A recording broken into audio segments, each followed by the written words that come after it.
नमस्कार। आप सुन रहे हैं द बॉलीवुड रेडियो और मैं हूं आपके साथ अनूप आकाश वर्मा। दोस्तों, ये किस्सा गुरुदत्त और वहीदा रहमान के साथ साथ गुरुदत्त की मौत का भी है। प्यासा, सीआईडी, कागज के फूल, 14वीं का चांद जैसी फिल्मों से बॉलीवुड में लीजेंड का दर्जा पाने वाले निर्देशक गुरुदत्त की वहीदा रहमान की प्रेम कहानी हर फिल्मी फैन की जुबां पर है। मगर इश्क की मिठाई में बीवी गीता की नाराजगी का तड़का लगा तो इतनी कड़वाहट घुल गई कि दोनों ने एक दूसरे को देखना बंद कर दिया। इस नफरत का अंत भी गुरुदत्त की गुमनाम मौत के साथ हुआ, जिसे कुछ लोग खुदकुशी कहते हैं तो कुछ नशे का ओवरडोज। मोहब्बत की इस ट्रेजिक स्टोरी की कड़वाहट का पहलू हमेशा खुला लेकिन अधखुला रहा। गुरुदत्त ने अभिनेत्री गीता दत्त से साल 1953 में शादी की थी।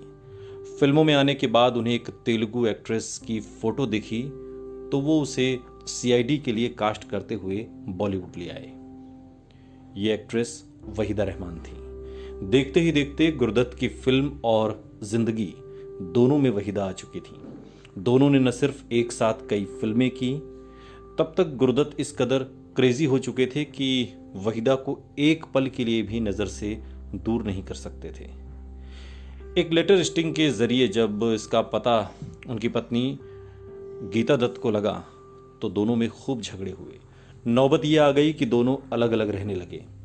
वहीदा के एक रिश्तेदार ने एक इंटरव्यू में दावा किया था कि गुरुदत्त वहीदा से शादी करने के लिए धर्म तक बदलने को तैयार थे, मगर दोनों के परिवार उनके रिश्ते के सख्त खिलाफ थे। इस बीच पत्नी गीता दत्त लंदन चली गई और 2.5 साल की बेटी से गुरुदत्त को दूर कर दिया। परिवार और प्रेमिका दोनों से दूर हो चुके गुरुदत्त का मन वहीदा के प्रति कड़वाहट से भर गया। आमतौर पर वहीदा किसी की भी फिल्म करें, लेकिन मेकअप रूम गुरुदत्त फिल्म्स का ही इस्तेमाल करती थीं। कहा जाता है कि एक दिन शूटिंग के लिए वो मेकअप रूम में जा रही थी कि वहां मौजूद गुरुदत्त के भरोसेमंद शागिर्द का रास्ता रोक कर कहा कि उन्हें अब इसमें प्रवेश की इजाजत नहीं है। यह अपनी शर्तों पर काम करने वाली वहीदा के लिए असहनीय था और उन्होंने उससे कारण पूछा तो कोई जवाब नहीं मिला। वहीदा इस पर नाराज होकर चली गई और यही वाकया अगले दिन हुआ तो उन्होंने रोते हुए मेकअप रूम ही छोड़ दिया। इंडस्ट्री में चर्चा होने लगी कि गुरुदत्त ने वहीदा को ठुकरा दिया है। प्यार में एक होने की उम्मीदें टूटी तो दोनों ने साल 1963 में एक दूसरे को हमेशा के लिए छोड़ दिया। इधर गुरुदत्त बेटी को बहुत प्यार करते थे। वो पत्नी गीता से गुहार लगाते रहे कि उन्हें बेटी से मिला दें, लेकिन गीता ऐसा नहीं चाहती थी। उस दौर की कुछ मीडिया रिपोर्ट्स की माने तो इसी बात से दुखी होकर उन्होंने गीता दत्त को धमकी दी थी कि वो अपनी जान दे देंगे। गुरुदत्त नशे में डूबे रहने लगे और नशे की हालत में ही गीता को अल्टीमेटम दिया, बेटी भेजो वरना मेरा मरा हुआ शरीर देखोगी।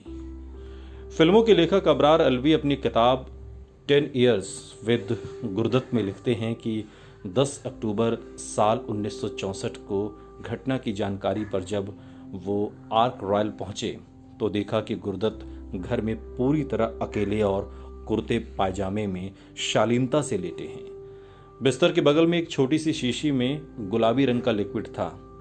ये देखते ही मुंह से निकला, आह, मृत्यु नहीं, खुदकुशी। इन्होंने अपने आप को मार डाला। महज 39 साल के गुरुदत्त, जिनकी बनाई फिल्म पढ़ने वालों के लिए भविष्य में एक शोध पत्र बन गई, एक रिसर्च बन गई, वो अब दुनिया छोड़कर जा चुके थे। हालांकि इन सब के बावजूद वहीदा रहमान ने आज तक गुरुदत्त से अपने रिश्ते को लेकर कभी खुले तौर पर कुछ भी स्वीकार नहीं किया। सुनते रहिए द बॉलीवुड रेडियो, सुनता है सारा इंडिया।